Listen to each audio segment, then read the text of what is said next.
मीना धीर है। मैंने 10 साल की उम्र में ही इस लाइन में आना शुरू कर दिया था एज ए चाइल्ड आर्टिस्ट। तो पहले डांस में मेरा बहुत इंटरेस्ट था, क्लासिकल डांस में, कथक में। उसकी ट्रेनिंग भी ली, साथ में ड्रामा भी करते थे। तो ये जो ट्रेनिंग थी वो भी चलती रही। और ड्रामे का शौक, जो प्लेज में चाइल्ड आर्टिस्ट के रोल में काफ़ी प्लेस किए। तो उसके बाद धीरे धीरे बढ़ते गए उम्र के साथ, जब फिर थोड़े से बड़े रोल करने लगे। और फिर ये है कि बहुत से आर्टिस्ट हमें मिलते रहे, सीनियर आर्टिस्ट, जिन्होंने ट्रेनिंग भी दी हमको बीच बीच में कि बच्चों को ऐसे करना चाहिए, ऐसे करना। वो बहुत यूज़फुल रही। स्कूल में वो एंटरटेन किए जाते थे उनको कि वो आए और सिखाए बच्चों को। बहुत अच्छा चांस मिला। लकीली मेरे को चांस बहुत अच्छा मिला बचपन से ही। एज ए यूथ आल्सो मेरे को कोई प्रॉब्लम नहीं हुई, क्योंकि जब ऐसा है कि जब हमने ज्वाइन किया था तो उस वक्त लड़कियाँ ज़्यादा इनकरेज नहीं थी कि इस लाइन में आए। बहुत कम थी, लड़के ज़्यादा हुआ करते थे और लड़कियाँ कम हुआ करती थी क्लास में भी। पर फिर भी मेरे पेरेंट्स ने मेरे को बहुत इनकरेज किया। गार्गी का प्ले केसरो था, गार्गी साहब ने बहुत इनकरेज किया, इसमें मेन रोल किया केसरो का। उसके बाद कितने ही प्लेज होते रहे। तो फिर तो लाइन शुरू हो गई, एक के बाद दूसरी के बाद तीसरी प्लेज होते रहे, प्लेज करते रहे। और जो हमारे डायरेक्टर होते थे वो भी, जितने भी लकीली डायरेक्टर हैं, वो ना कुछ नई चीज़ बता देते थे कि ऐसे करो, टीवी में ऐसे आते हो तो ऐसे करो, रेडियो में आते हो तो ऐसे करो।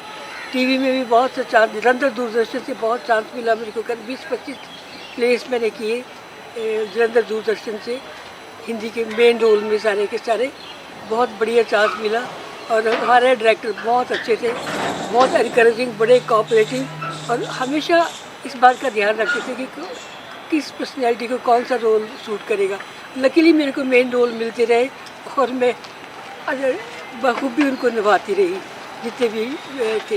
ये it was all due to the directors, जिन्होंने हमें ट्रेनिंग दी। वो साथ के साथ बताते रहते थे ऐसे करो ऐसे करो, क्योंकि उस वक्त लड़कियों को ज़्यादा चांस नहीं मिलता था। जो लड़की आती थी उनको डायरेक्टर भी बहुत एनकरेज करते थे कि ये इसमें और भी पार्टिसिपेट करे, और भी हिस्सा ले।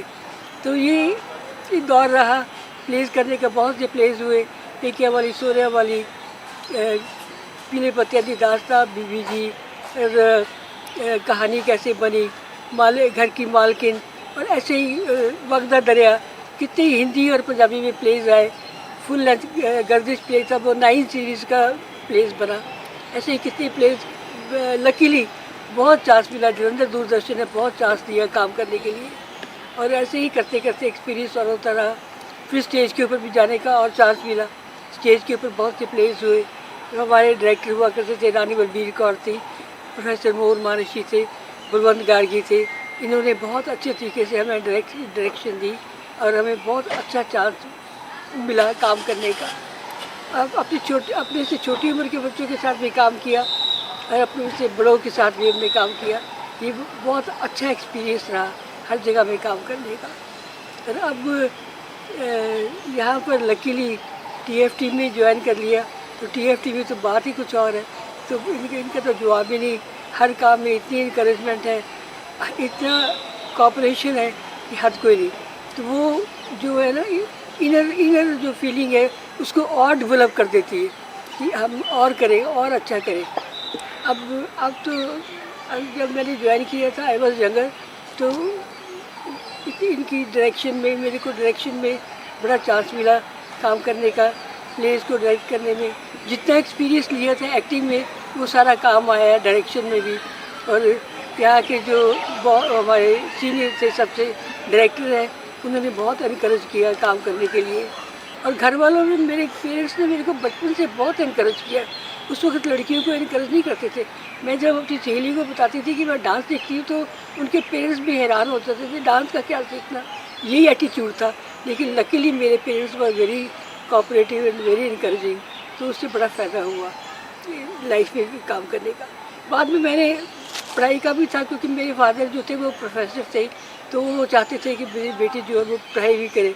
तो MA इंग्लिश लिटरेचर की MA थिएटर की भी की। तो उसके साथ साथ डांस और सितार की भी ट्रेनिंग लेती रही। प्रवीण किया डांस में, प्रवीण किया सितार में। तो ये सारी चीज़ें घर की जो एनकरेजमेंट थी उसके बगैर नहीं हो सकती। तो अगर पेरेंट्स बच्चों को एनकरेज करें तो वो बहुत कुछ सीख सकते हैं, बहुत कुछ कर सकते हैं, बहुत आगे जा सकते हैं। ये मेरी ओपिनियन है। बचपन में मेरे फादर को पिक्चर्स देखने का बड़ा शौक़ हुआ करता था। उनके साथ मैं भी जाया करती थी, मदर भी जाते थे, बहुत फिल्में देखते थे। उनका जो फिल्मों का स्टैंडर्ड था उस वक्त, कुछ फिल्मों का स्टैंडर्ड बहुत हाई हुआ करता था। तो उस वक्त वी शांताराम एक डायरेक्टर हुआ करते थे। उनकी फिल्में थी झनक झनक पायल बाजे, नवरंग और कई फिल्में बनी। वो और बिमल रॉय डायरेक्टर थे, उनकी फिल्म देवदास बनी और कई फिल्में बनी। तो इन दोनों डायरेक्टर्स की फिल्में जब बचपन से देखते रहे तो उनसे इतनी इनकरेजमेंट मिली। डांस की तो शांताराम की फिल्मों से बहुत ज़्यादा इनकरेजमेंट मिली। Dance was a part of my life. वो बिल्कुल एक हिस्सा बन गया था मेरी लाइफ का। उनकी जो हीरोइन थी संध्या थी, गोपी कृष्ण थे, जो कि बहुत ज़्यादा मास्टरी रखते थे कथक में। तो उनसे बहुत ज़्यादा इंस्पिरेशन मेरे को मिलती रही। घर वालों ने भी इंस्पायर किया, ऐसी पिक्चर्स देख के, बड़े शो देखे और शो किए भी। और हमारी जो गुरदासपुर में थे, मेरे फादर प्रोफेसर थे बॉटनी जूलॉजी के, कॉलेज में पढ़ाते थे। तो उस वक्त वहाँ गुरदासपुर में उनकी ट्रांसफ़र हुई थी। तो वहाँ पर एक संगीत कला केंद्र हुआ करता था। वहाँ की जो डायरेक्टर थी उर्मिला कौशिक, वो बहुत इंस्पायरिंग लेडी थी और बहुत एम्बिशियस थी अपने काम में। तो उनसे वहाँ से भी ट्रेनिंग ली बचपन में।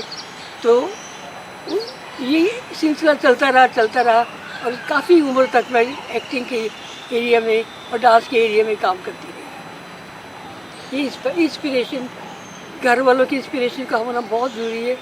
घर वालों की इंस्पिरेशन ही, लकीली जो लोग मुझे मिले, जो डायरेक्टर्स मुझे मिले, उनकी इंस्पिरेशन वही। और सबसे लकीली कि जो मेरे हस्बैंड है वो भी मेरे को इनकरेज करते रहे। उन्होंने कभी ये नहीं कहा कि ये ना करो, वो ना करो।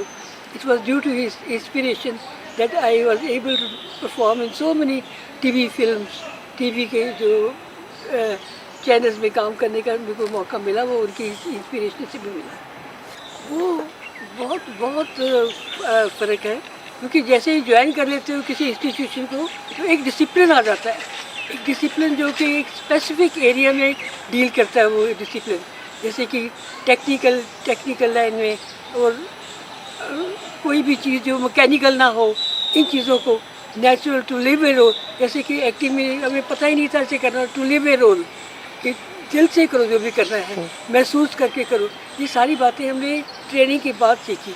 ये सारा का सारा काम जो है वो ट्रेनिंग के बाद होता रहा। बहुत फ़ायदा होता है जब ट्रेनिंग मिल जाती है किसी भी स्टूडेंट को या किसी भी एस्पिरेंट को। तो इसका ये डिफरेंस जो है रहता है, क्योंकि ट्रेनिंग से एक डिसिप्लिन तो आता ही है, एक और चीज़ों का भी बहुत सा नॉलेज हो जाता है। टेक्निकलिटी का नॉलेज हो जाता है, और दूसरे स्टूडेंट्स को देखते हैं, उनके साथ काम करने, कोऑपरेशन कैसे करनी है, उनके साथ कोऑपरेट करना है और कैसे मिलजुल के काम करना है। ये सारा का सारा काम जो है वो ट्रेनिंग के साथ आता है। ये रहा। पहले तो हम फ्री थे, जैसे मर्जी करो। लेकिन ट्रेनिंग के बाद ये जो चीज़ें सीखी वो तो कमाल की चीज़ें थी। सबसे बड़ी तो मेरी मैरिज थी जो कि मैंने विनोद धीर साहब के साथ की, जो कि वो स्टूडेंट थे वहीं के, हम दोनों स्टूडेंट थे वहाँ पर। तो ये एक अच्छा चांस मिला काम करने का, क्योंकि उसके बाद लाइफ जो है वो बिल्कुल बदल गई। पहले तो ये था कि पेरेंट्स की इनकरेजमेंट थी, अब हस्बैंड की भी साथ में इनकरेजमेंट हो गई। तो ये बहुत अच्छा चांस था, बहुत अच्छा मौका मिला मेरे को डिपार्टमेंट में जाके यही चीज़ को फॉलो करने का। ये that was the change of my life. That was the biggest thing in my life that happened. कंजूस एक ड्रामा था, मॉलियर का लिखा हुआ। मॉलियर ने फ्रेंच में लिखा था उसको, लेकिन उसकी ट्रांसलेशन हिंदी उर्दू में हुई थी। कंजूस उसका नाम था। उसका एक कैरेक्टर था Farzina. That was a very clever and very, जिसको बोलते हैं चंट औरत का रोल था वो मुझे कभी भूलता ही नहीं लाइफ में।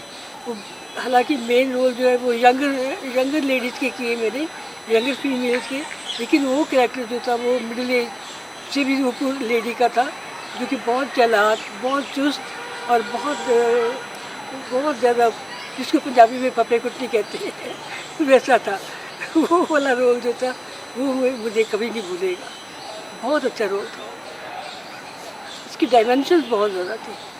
रोल करने में। डायमेंशंस होने की वजह से उसे तरह तरह के कैरेक्टर करने का चांस मिला मेरे को। तरह तरह का अभिनय उसमें था। कभी किसी के साथ मुलाकात हो, उसके साथ वैसा बिहेव करना, कभी दूसरे के साथ बिहेव करना, उसके साथ वैसा बिहेव करना, कैसे अपने आप को चेंज करना। ये मतलब जितना एक्सपीरियंस हो चुका था उसके उसके मुकाबले में ये बहुत बड़ा एक मौका था इतना बड़ा रोल करने के लिए। ये बात तो बिल्कुल ठीक है कि थिएटर के अंदर रहते हो तो हर चीज़ मिल जाती थी। बहुत सिक्योर लाइफ होती है क्योंकि किसी चीज़ की फिक्र नहीं होती। भी लाइट्स कहाँ से आएगी, स्टेज का सेट कहाँ से बनेगा, कॉस्ट्यूम कहाँ से होएगा, और एक्टिंग का और जो चीज़ें रिक्वायर्ड है वो कहाँ से आएंगी, कैरेक्टर रोल कौन करेगा, ये कौन। लेकिन जैसे ही बाहर जाते हैं उसके तो बहुत कुछ देखना पड़ता है कि किन लोगों के साथ काम कर रहे हैं, डायरेक्टर कैसे हैं, उनका एटीट्यूड कैसा है, बिहेवियर कैसा है, यही सब देखने को मिलता है। मतलब यही चेंज जो है ये बहुत बड़ी चेंज है क्योंकि एक सिक्योर लाइफ से एकदम से दूसरा, इनसिक्योर तो नहीं कह सकते लेकिन एक तरह की प्रोफेशनल लाइफ जाने में ये फ़र्क है बहुत ज़्यादा वहाँ पर। फिर भी लकीली हमें जो डायरेक्टर मिले, जो हम जिन लोगों से हमने काम किया, वो दे ऑलवेज प्रोवाइडेड सिक्योरिटी, क्योंकि वो सारा जिम्मा अपने ऊपर ले लेते थे कि टेक्निकलिटी का जितना भी, सेट्स का, लाइट्स का, स्टूडेंट्स के ऊपर या जो परफॉर्मर्स थे उनको ये कोई बॉदरेशन नहीं होती थी कि ये चीज़ें कहाँ से आएंगी, कहाँ से ये लाई जाएंगी। वो सारा कुछ इंतज़ाम आप ही करते थे। It was almost like A theatre department work. Luckily यही चांस मेरे को मिलता रहा। जी हाँ, डिपार्टमेंट के जाने से बाद मैंने काफ़ी देर तक स्टेज प्लेस किए। स्टेज प्लेस में करते रही और कुछ रिव्यूज़ वगैरह भी आते रहे, कुछ उससे भी स्टैंडिंग हो जाती है। और फिर उस वक्त जलंधर टेलीविज़न भी नया नया ही आया था, उसको काफ़ी देर नहीं हुई थी मतलब डेवलप हुए, तो वो एकदम चांस मिल गया था। उसके बाद थोड़ा सा स्ट्रगल तो करना पड़ा, लेकिन इतने अच्छे अच्छे रोल करने को मिले लकीली कि, और रिव्यूज़ भी ऐसे आते रहे, तो उससे मेरे को जो है एक जगह बन गई थी जिससे कि मेरे को चांस मिला टेलीविज़न में, जलंधर दूरदर्शन में। और जलंधर दूरदर्शन में भी काफ़ी अच्छा चांस मिला मेरे को, कोई कम चांस नहीं मिला। लगातार कई साल मैं काम करती रही वहाँ पर, कोई स्ट्रगल नहीं थी करने के लिए। मैंने एक ये हरियाणवी फिल्म में काम किया था, बहू रानी फिल्म बनी थी, हरियाणवी फिल्म थी। बोलने में थोड़ी सी पहले मुश्किल हुई थी लेकिन बाद में ठीक हो गई थी। उसमें डांस भी थे, 2-3 डांस थे उसमें, और उसमें मेन जो फीमेल थी उसकी सहेली का रोल था। बहुत अच्छा रोल था। उसका हीरो शशि रंजन था जो कि आजकल बम्बई में बड़ा मशहूर इंडस्ट्रियलिस्ट है, तो वो भी बहुत अच्छा डांसर था। तो उसके साथ डांस वगैरह करने का और एक्टिंग करने का बहुत अच्छा चांस मिला। ये एक अजीब सा एक्सपीरियंस था, टेलीविज़न स्टेज से टेलीविज़न से फिल्म में काम करने का। जो ये आउटलुक ही चेंज होता है वहाँ पर, तो सारा का सारा ये फ़र्क बहुत मिला। टेलीविज़न से जैसे स्टेज से गए तो टेलीविज़न में गए तो ब्रॉड पर्सपेक्टिव मिला बहुत ज़्यादा, तो टेलीविज़न से फिल्म में जाने से और बहुत ज़्यादा ब्रॉड पर्सपेक्टिव था। दुनिया ही वहाँ पर, वर्ल्ड ही चेंज हुई होती है। वहाँ पर यह है कि एवरीवन इज़ सो प्रोफेशनल कि तुम हैरान हो मतलब हैरानी की बात हो जाती है कि उनके साथ कैसे बिहेव किया जाए, कैसे, क्योंकि पहले तो सिक्योरिटी का माहौल मिलता रहा जैसे भी जितना भी काम किया, लेकिन एकदम फिल्म में जाने से, लेकिन धीरे धीरे जब वो फैमिली की तरह बन जाते हैं तो फिर उतनी प्रॉब्लम नहीं होती। लेकिन उनकी इतनी कोऑपरेशन मिलती है उनको, टेक्नीशियंस की, दूसरे लोगों की और काम करने वालों की, कि महसूस नहीं होता कि हम कहाँ पर आ गए, कि हम इनसिक्योर हैं, हम क्या करेंगे। Everyone is very very considerate, बहुत कंसिडरेशन मिलती है फिल्म लाइन में भी। ये मेरा एक्सपीरियंस है। पर्सपेक्टिव बहुत ब्रॉड है उसका टेलीविज़न से। जैसे कि स्टेज से टीवी में जाओ तो चेंज वर्ल्ड लगता है, और टीवी से फिल्म में जाओ तो एंटायरली डिफरेंट वर्ल्ड है। You are open to all, मतलब सबके सामने काम करना होता है। डिफरेंट तरह के लोग होते हैं जो कि अपने आप को अडॉप्ट तो करते हैं, लेकिन फिर भी उनका जो एटीट्यूड है वो तो बहुत वर्ल्डली होता है, बहुत ज़्यादा एक्सपीरियंस्ड होता है। ये फ़र्क नज़र आया। लैंग्वेज प्रॉब्लम का I had to work hard, तो उसके ऊपर बहुत वर्क करना पड़ा, क्योंकि हरियाणवी लैंग्वेज में थोड़ा सा फ़र्क हिंदी लैंग्वेज की तरह तो है, लेकिन थोड़ा सा बोलने में थोड़ा सा फ़र्क आ जाता है। लेकिन ज़्यादा मुश्किल नहीं हुई, क्योंकि मैंने टाइम रख लिया था कि 2-3 घंटे मैंने उसके ऊपर काम करना ही करना है। और वैसे भी जो साथ काम करने वाले वो बहुत बहुत ज़्यादा कोऑपरेटिव थे, सब हरियाणवी थे। उन्होंने मेरी बड़ी मदद की कि मतलब कि इसको बोलने में कैसे कैसे कैसे अपना तलफ़्फ़ुज़ रखना है बोलने में। तो उसमें इतनी मुश्किल नहीं आई, थोड़ी थोड़ी लगी थी शुरू में, बाद में ठीक हो गया था। उस वक्त सिलेक्शन क्राइटेरिया जो था मेनली ये था कि मैं पहले ही बता दूँ, उसकी बैकग्राउंड ये थी कि जिन लोगों के साथ फिल्म में काम किया उनके साथ में मॉरिशस जा चुकी थी डांस का प्रोग्राम देने के लिए, तो वो सब जानते थे, सब वाकफी थी उनके साथ। तो जो लेडी इंचार्ज थी उस फिल्म की, उन्होंने मेरे को चांस दिया, क्योंकि वो आई न्यू हर। कोई स्क्रीन टेस्ट नहीं हुआ, कोई और चीज़ नहीं थी कि ये चीज़ आनी चाहिए, ये चीज़ नहीं आनी चाहिए। डांस मेन था वो, लकीली आई न्यू इट, क्योंकि जो पहले ही सीखा हुआ था, तो वो प्लस पॉइंट हो गया। स्क्रीन टेस्ट वगैरह कुछ नहीं हुआ था, तो उन्होंने डायरेक्टली यस कर दिया और रोल दे दिया, और बड़ा अच्छा रोल था वो करने को। लकीली मेरे को ये चांस अच्छा मिल गया था। फिल्में तो ज़्यादा नहीं कर सकी मैं, फिल्में तो मेरे को एक बहू रानी ही मिली, हरियाणवी रोल में किया। पंजाबी फिल्म में भी चांस नहीं मिला मेरे को, लेकिन मैंने पंजाबी प्लेस बहुत किए टीवी में, दूरदर्शन से। ये है, दूरदर्शन के साथ रही, स्टेज के साथ ज़्यादा रही, रंगमंच के साथ, और थिएटर डिपार्टमेंट में भी मैं जुड़ी रही, जहाँ से मैंने एमए किया। तो ये सब जो मेरे को हेल्प करती रही, टाइम टू टाइम चीज़ें हर तरह से। कोई ऐसी बुरी याद तो नहीं है मेरे लाइफ में जो कि मैं भूल ना पाई हूँ, लेकिन बहुत मामूली सी एक घटना हुई थी जब मैं जलंधर दूरदर्शन में काम कर रही थी। जो हमारे डायरेक्टर थे उनका कैमरा बहुत भारी था, तो लकीली मैंने उठा लिया। वो उठा के हम अगला सीन करने जा रहे थे, तो वो छत पार कर रही थी एक, वो कच्ची छत थी, तो कच्ची छत के ऊपर पैर रखा तो धड़ाम नीचे गिरे, और वो नीचे जो थे वो सब भैंसों का बाड़ा था, और शुक्र है कि वहाँ पर कैमरा ज़मीन पर नहीं लगा और कैमरा उनका बच गया, वो मेरे पास था। बस यही इंसिडेंट है जो कि इंटरेस्टिंग लगा मेरे को। बाकी तो सब नॉर्मल लाइफ ऑर्डिनरी तरीके से काम होता रहा, कोई प्रॉब्लम नहीं आई, कोई मुश्किल नहीं पड़ी। मेरे को तो एक ही कंट्री में जाने का मौका मिला, मॉरिशस में गए थे। ये वो डांस का शो था, डांस के शो थे, हरियाणवी डांस के 7 शो थे, तो वो डिफरेंट सिनेमा हॉल में उन्होंने बुक किए हुए थे। तो 7 शो हमने कोई 20 जगह पे किए वहाँ पर, मतलब सिनेमा हॉल में उन्होंने बुकिंग की हुई थी। तो ये हमारी जो मैडम थी वो लेके गई थी हमें, तो बहुत अच्छा एक्सपीरियंस था मॉरिशस में। मैं स्कूल्स में, कॉलेजेस में, यूनिवर्सिटी में ट्रेनिंग देती रही हूँ स्टूडेंट्स को बखूबी। बहुत काम, क्योंकि टाइम मिल जाता था, वो इतना तो नहीं बिज़ी होते थे कि टाइम ही ना मिले। मॉर्निंग टाइम में टाइम मिल जाता था, इवनिंग टाइम बिज़ी होती थी टीवी वगैरह में। तो बहुत ट्रेनिंग बहुत दी बच्चों को, डांस में भी, एक्टिंग में भी, दोनों प्रोफेशंस में मैंने अच्छा ट्रेन किया स्टूडेंट्स को। काफ़ी चांस मिल गया मेरे को उनके साथ, कॉलेजेस में भी और यूनिवर्सिटी में भी। इंडियन थिएटर डिपार्टमेंट में ही मेरे को चांस मिल गया था, और स्कूल में बहुत से स्कूल चंडीगढ़ में जहाँ पर मैं ट्रेन करती रही। उस वक्त की जितनी फिल्में थी बहुत डाउन टू लाइफ थी, बिल्कुल डाउन टू लाइफ थी, मतलब लाइफ से जुड़ी हुई थी बिल्कुल। बहुत ज़्यादा उसमें शोर शराबा नहीं था, वो वाला नहीं था। लेकिन आज की फिल्म में वो जो डाउन टू अर्थ बात है वो नज़र नहीं आती। पुरानी फिल्मों में जैसे कि सुजाता थी, और कई फिल्में ऐसी बनी, 2 बूंद पानी, और भी कई फिल्में ऐसी बनी जो कि लाइफ के साथ बहुत जुड़ी हुई थी। लाइफ की प्रॉब्लम थी, किसानों की प्रॉब्लम थी, लाइफ के और डिफरेंट प्रोफेशंस को लेकर उनकी प्रॉब्लम्स थी, घर की प्रॉब्लम्स थी, बच्चे जब बड़े हो जाते हैं उनके पेरेंट्स के साथ क्या एटीट्यूड होता है उनकी प्रॉब्लम्स थी।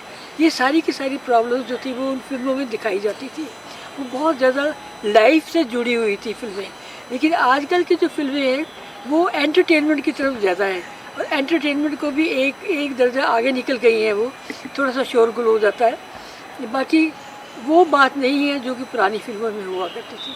वो डायरेक्टर भी बहुत इस बात का ध्यान रखते थे कि वो लाइफ के साथ जुड़ी हुई हो। जितनी पुरानी फिल्में थी हमारे टाइम की, वो कोई ऐसी फिल्म नहीं थी जिसमें कि इस लाइफ के साथ जुड़ा हुआ ना कोई प्रॉब्लम ना हो, घर की हो या बाहर की हो, प्रोफेशन की हो, लेडीज़ की प्रॉब्लम हो या छोटे बच्चों के या बड़े ग्रोन अप्स की प्रॉब्लम हो, उनके साथ जुड़ी हुई प्रॉब्लम्स थी। बिल्कुल लाइफ के साथ जुड़ी हुई थी वो सारी प्रॉब्लम। एक तो ये है कि बहुत ब्रॉडर पर्सपेक्टिव था उसका सिनेमा में के जब गए, तो पहले सोचा नहीं था कि इतना ब्रॉड पर्सपेक्टिव होएगा उसका। टेलीविज़न में भी है, थिएटर से जब टेलीविज़न में जाते हैं तो एक जंप सा लगता है, वैसे ही एक बहुत बड़ा जंप जो है टेलीविज़न से जब सिनेमा में जाते हो तो लगता है, क्योंकि उसका वहाँ dealings are different, working is different, and people are cooperative तो हर जगह होते हैं, people are much more cooperative. और वहाँ का जो माहौल है वो बहुत ज़्यादा वर्ल्ड के साथ जुड़ा हुआ लगता है, दुनिया के साथ जुड़ा हुआ लगता है। एक बहुत बड़ी ओपनिंग लगती है उसमें, ये फ़र्क लगा दोनों में। यही है कि उनको ये बताना पड़ेगा कि जो फिल्म जो थिएटर है ये अपने आप में एक कंप्लीट इंस्टीट्यूशन है।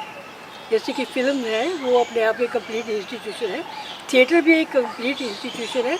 इसको एज स्टेयरकेस नहीं यूज़ करना चाहिए, इस पे पूरी तरह से एब्जॉर्ब होना चाहिए जब तक कि पूरा एक्सपीरियंस हो ना जाए, जब तक कि इनर जो इंट्यूशन है वो ना कहे कि बस अब मेरा बहुत हो गया, दैट टेक्स ईयर्स।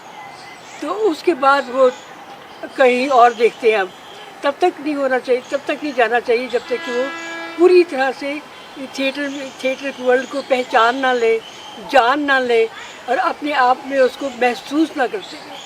सीधा यहाँ आए और 2 महीने लगाए, 6 महीने लगाए, फिल्मों में चले गए, वहाँ काम नहीं मिला कि मिलेगा भी नहीं है इतनी जल्दी से, फ्रस्ट्रेशन हुई, ना इधर के रहे ना उधर के रहे, तो ये प्रॉब्लम बहुत आ जाती है। तो ये मेरा तो ये विचार है कि उनको टिकना चाहिए एक जगह पे। थिएटर में आए हैं तो थिएटर करना चाहिए, इसके इन्स एंड आउट्स देखने चाहिए, क्या है, क्या प्रॉब्लम्स आती है एक्टर को करने में, काम करने में। जब ये जान जाएंगे तो ये उनको वहाँ भी हेल्प करेगा। फिल्म लाइन में जब जाएंगे तो वहाँ भी प्रॉब्लम्स होएगी, यहाँ की प्रॉब्लम्स को डील करने के बाद वहाँ जाएंगे तो ये उनको हेल्प करेगा उन प्रॉब्लम्स को सॉल्व करने के लिए।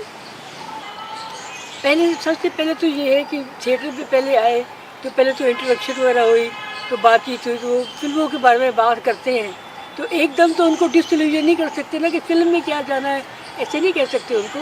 लेकिन let them see the world, जिस वर्ल्ड में वो आए हैं, इसकी ओपनिंग देखने दो उनको, ये मेरा विचार होता है। तो अपने आप समझ जाएंगे कि पहले थिएटर करना है तो पहले इसको समझना है, उसके बाद फिर वो कहीं और जा सकते हैं।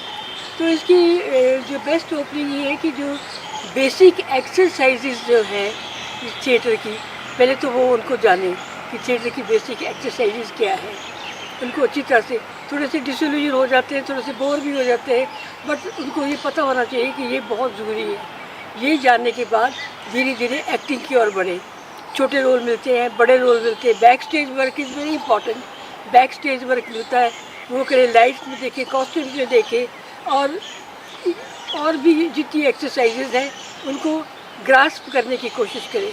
पहले अच्छी तरह से इसमें रूंध जाए, फिर उसके बाद स्टेज पर आए, स्टेज को देखें, ऑडियंस का क्या व्यू है, कन्फ्रंटेशन होती है जो ऑडियंस है वो कैसी होती है उनकी, ये उनको जानना चाहिए।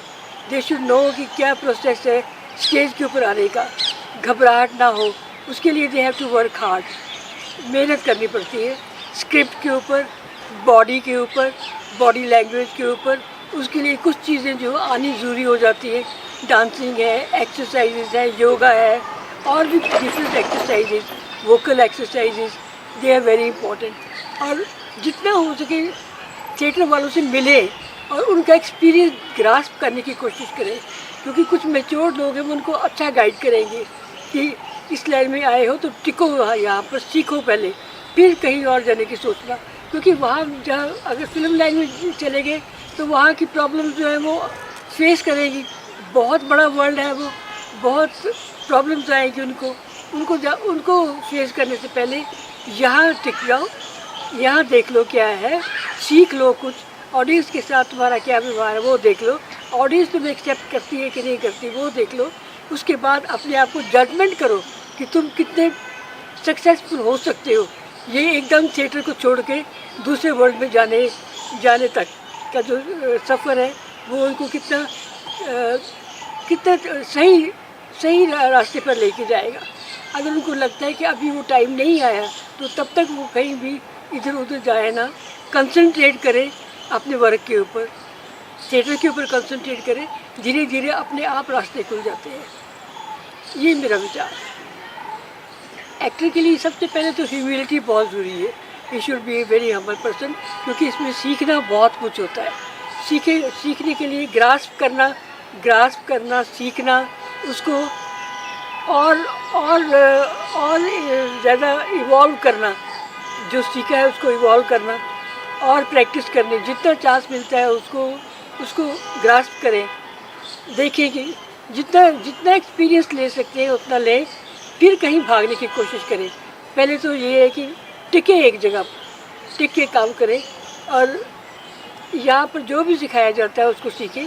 दोस्तों के साथ मिले जुले, सोशल लाइफ अपनी और ज़्यादा बढ़ाएं।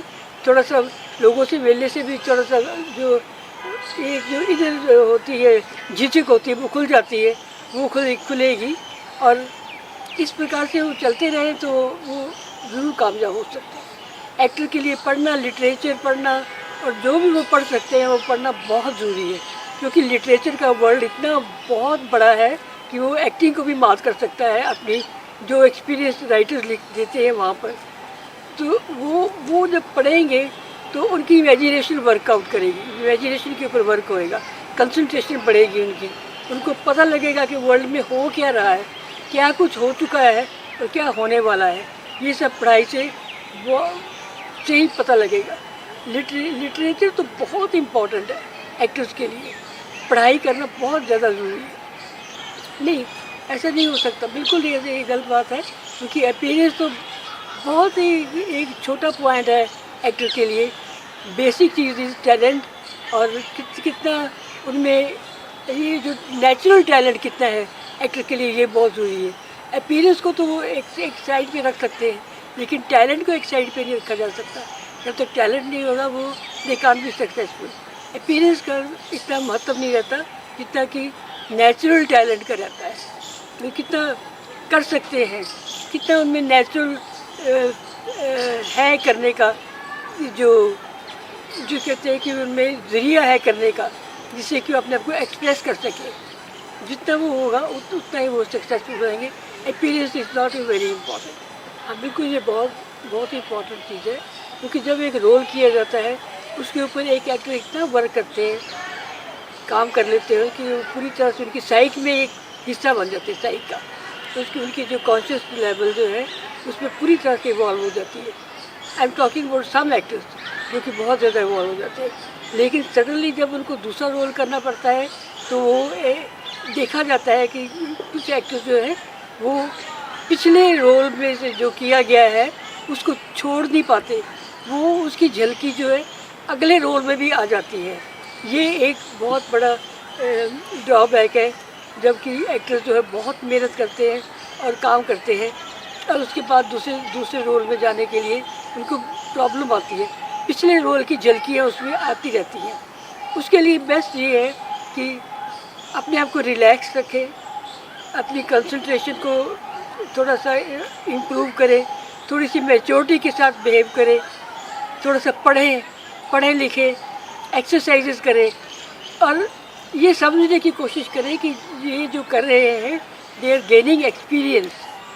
ये नहीं कि जो रोल किया है वो लाइफ में ही आ जाए, बिल्कुल लाइफ में चलना फिरना उठना बैठना उसमें ही आ जाए, ये नहीं होना चाहिए। ये तो एक एक्सपीरियंस है जो वो गेन कर रहे हैं, क्योंकि उनमें टैलेंट है, उसमें ज़ील है, इसलिए वो कर रहे हैं।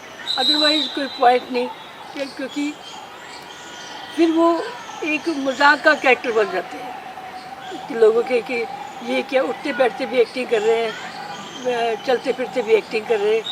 वो नहीं, जैसे ही स्विच ऑफ हुआ तो they should try to come out of their role and be their selves. ये यही होता है। उसके लिए एक्सरसाइजेज, लोगों से बातचीत करनी, नेचुरल बिहेव करना और अपने आप को समझाना, ये सब चीज़ें इम्पोर्टेंट है। नहीं, स्ट्रगल करने की ज़रूरत नहीं पड़ी, क्योंकि जितने भी रोल किए इंडियन थिएटर डिपार्टमेंट में, काफ़ी रोल किए, उसमें easily I was able to come out of the role. वो नेचुरल था, उसमें ना तो एक्सरसाइजेज की ज़रूरत पड़ी, ना कुछ पढ़ने लिखने की ज़रूरत पड़ी। अपने आप अगला जो रोल था उसको स्क्रिप्ट को पढ़ा और उसमें धीरे धीरे जाना शुरू हो गए थे। मेरे को ऐसा कोई एक्सपीरियंस नहीं हुआ कि उस रोल की झलकियाँ जो है पिछले रोल की झलकी नए रोल में आती रही। ये नेचुरल था। कुछ मेरे को नहीं लगता मुश्किल है। कुछ सम ऑफ देम डू इट, वो पता लग जाता है कि ये कर रहे हैं। सारे नहीं करते, सबको पता भी नहीं होता भी इतना कुछ करना है। अगर बताया भी जाए तो कई बार टाइम नहीं होता, जॉब करनी होती है और फैमिली की प्रॉब्लम हो जाती है। लेकिन बहुत कुछ लकी ऐसे हैं जिनको चांस मिल जाता है इन सारे पॉइंट्स के ऊपर वर्क करने का। योगा करना, डांस सीखना, जूडो कराटे सीखना और एक्सरसाइजेज करना, ये बहुत मेडिटेशन करना, ये बहुत इम्पॉर्टेंट है। एक तो पर्सनैलिटी डेवलपमेंट के लिए एक्टर के लिए बहुत ज़रूरी है ये सारी की सारी चीज़ें करना। एक्टर्स का जो निखार आएगा पर्सनैलिटी में, इन चीज़ों से बहुत फ़र्क पड़ता है। 100% जो है वो जो होते हैं उससे 100% आगे चले जाते हैं ये सब चीज़ें करने से।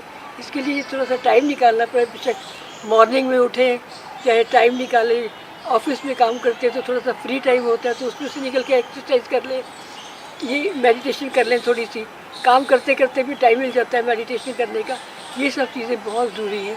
Physical exercises, dancing, yoga, judo karate और exercises are very very important for an actor. Voice exercises are very important, dancing is very important. एक तो लाइफ स्टाइल बहुत चेंज हो गया पुराने टाइम में और आज के टाइम में। आजकल की लाइफ बड़ी फास्ट है जो कि मैंने देखा है। और पुराने टाइम में जितने भी एक्टर्स हुए हैं दे वर बेसिकली वेरी टैलेंटेड। और मेरे को नहीं लगता कि जैसे बड़े बड़े एक्टर्स हुए, मैं नाम तो नहीं लेती किनका, लेकिन जिन्होंने डांस भी सीखा हो, जूडो कराटे सीखा, मेडिटेशन की हो, लेकिन जैसे जब उनको देख लेते हैं तो ऐसे लगता है कि इनसे बेटर एक्टर कोई नहीं हो सकता।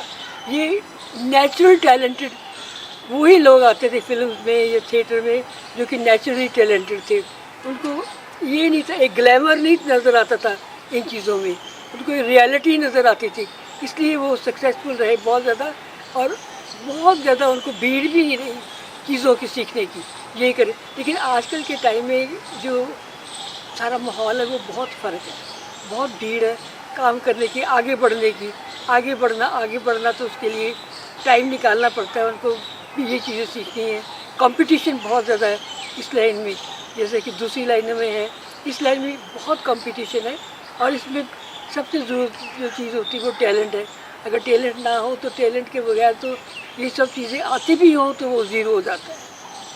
आजकल तो जितने प्लेयर्स हो रहे हैं उसमें मेलोड्रामा की टच तो रहती ही रहती है, जो बेशक जितना मर्जी रियलिस्टिक प्ले क्यों ना हो। मेलोड्रामा में लाइफ में भी तो मेलोड्रामा हो जाता है कई बार। तो लाइफ में मेलोड्रामा होता है तो अगर ड्रामा में मेलोड्रामा हो जाए, रियलिस्टिक प्ले में मेलोड्रामा हो जाए तो उसमें कोई प्रॉब्लम नहीं है। It's a part of life. Realism में तो है ये। अगर थोड़ा सा कोई ऊंचा हो जाता है या कोई ज़्यादा अपने भाव ज़्यादा दिखाने लग जाता है तो लाइफ में भी ऐसे होता है। तो it's a part of realism, realistic का पार्ट ही है। पारसी थिएटर जो है वो बहुत लाउड थिएटर है। हमने एक प्ले किया था बिल्वा मंगल, उसमें ये भी पारसी प्ले था, तो वो बहुत लाउड था, बहुत एक्सप्रेशन लाउड थे उसके। और लेकिन फिर भी उसमें कहीं भी ये नहीं लगा कि आर्टिफिशियलिटी है।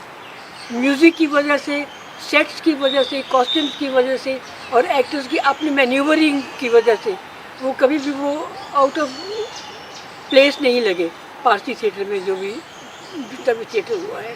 क्लासिकल थिएटर में ये है कि क्लासिकल थिएटर में भी कहीं ना कहीं टच तो हो जाती है मेलोड्रामा की, ये तो नहीं कि नहीं होती।